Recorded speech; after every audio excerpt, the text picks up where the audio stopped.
protect.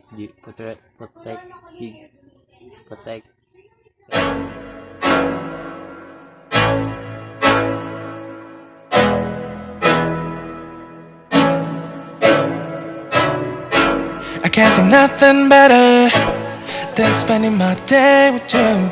My life's sunny and better, girl, when I'm with you. She illuminates so bright like a star in the skylines. She got the looks, the good, oh boy, I need her so bad in my life. Shawty, where you wanna go, go?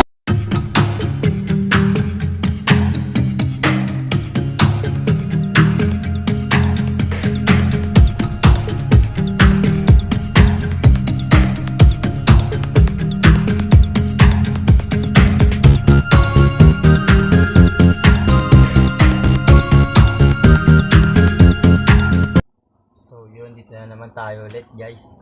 Gagawa tayo ng fish, ano siya, tawag yun, mask nagawa sa plastic bottle. So papakita ko sa inyo yung mga tools na gagamitin natin. So ito guys, yun ang gagamitin natin. Bibilugan ko siya. So yan guys, panoorin natin ng photo. Pwede nyo siyang gawin sa bahay nyo, lalo na ngayon. So ito, yan. So yun na guys, umpisa na. Muna syempre is gugupitin nyo yung bottle na to sa part na ito. Pwedeng Coke bottle na 1.5. So umpisa na natin.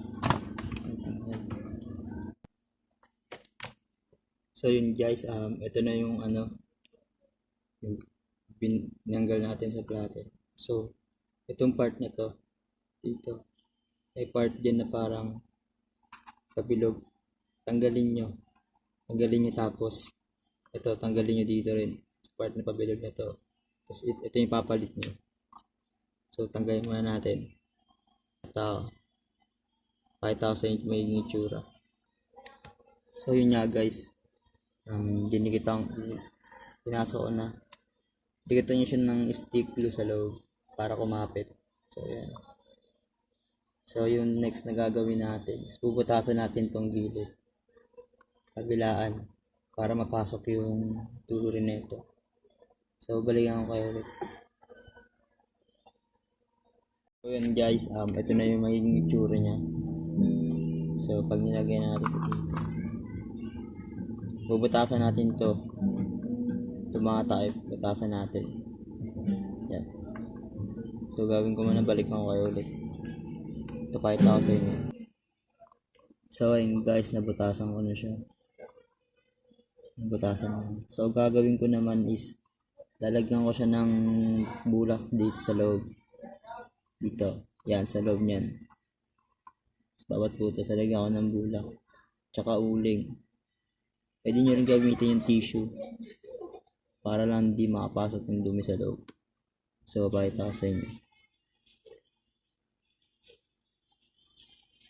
Yun nga guys, ito na, ayun yung bulak sa loob. Pinasuhan ko na kada side.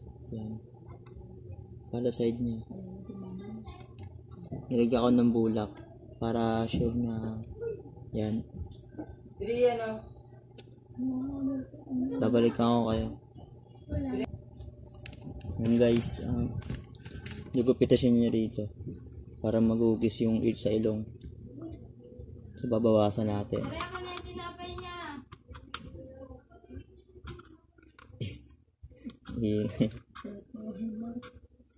Pasensya nyo na guys, dami sa tao ito sa bahay.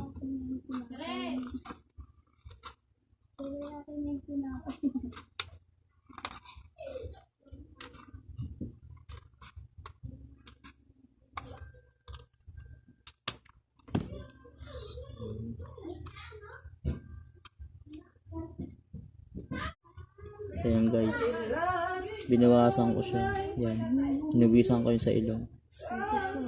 So yan, balikan ko na lang. So yun guys, after nito, Lalagyan niya sa gilid dito. Yan. Para hindi masaktan yung mukha nyo. Pwedeng foam, tapos tapalan nyo na lang. Basta kayo nang bahala kung lalagay nyo. Para hindi lang siya Susunod naman, lagyan natin siya ng sabitan. Hawakan para sa natin. Para hindi siya malaglag. So, balik ako kayo, papakita ko sa inyo.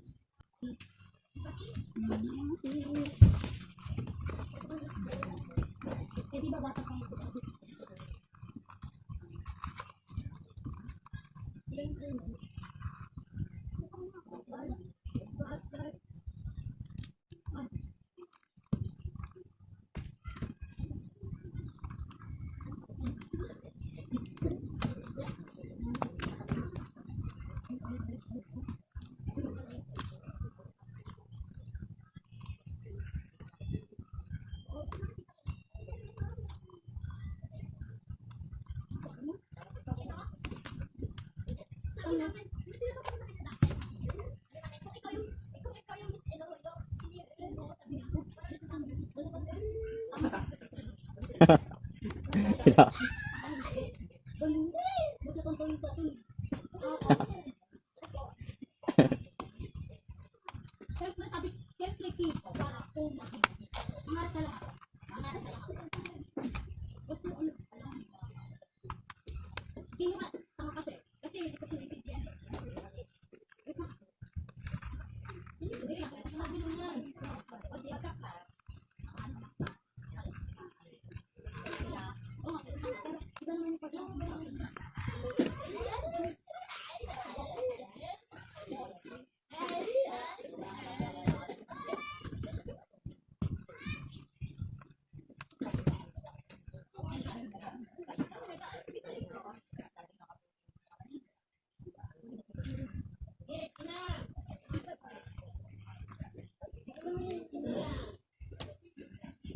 Na, kayo ka.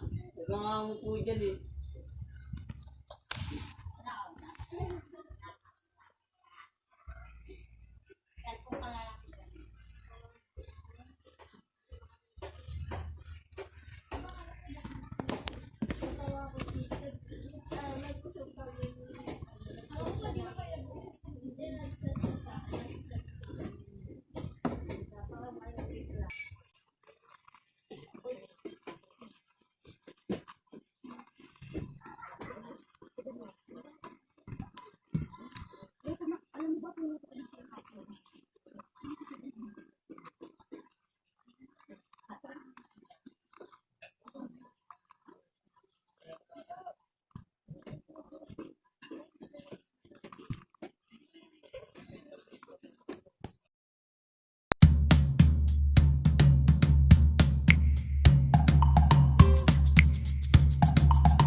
So, what's up mga kaibigan? Tapos na natin gawin yung yung DIY face shield. Face shield din siya kasi pwede din siyang gamitin as a protective gear. Yun, pwede natin siyang gamitin. So, I hope na may mga natutunan kayo. And don't forget to like, subscribe, and comment below kung may mga suggestion kayo. So, maraming salamat sa panonood. God bless.